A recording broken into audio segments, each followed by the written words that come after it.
Menar kerangkung ang rojak sem hesi krau narnau rang poblang uang jat lem jam nam yun abad le tetrong eriso dang esang hebli boy betrim yun pe ba ya ing rau ho mơ mai bok yok dang in pin cơ min đi ô lâm ti ba ing pe jing uing pai đã toet pe ge hơi yu huing per ya jap ja hơi dra heng an ba kro terong iriso dang esang hebli boy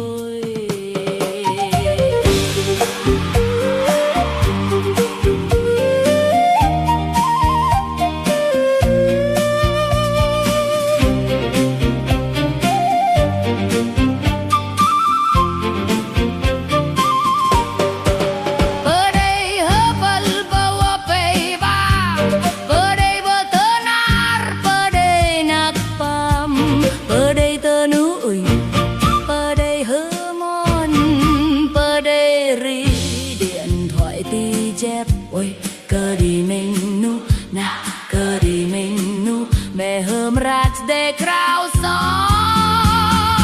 mơ mắt ôi klep chẳng quá yak orang le bơ grơ kia nơ klok lak bơ môi cơ yoa bơ lẹ cơ đi khôi chuột con không bơ ba tơ măng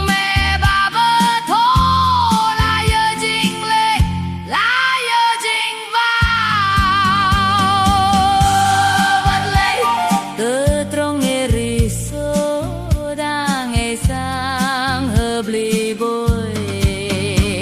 ram lek để chal dang e bơm thôi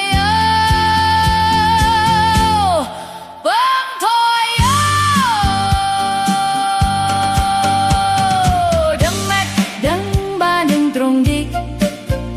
con bên ơi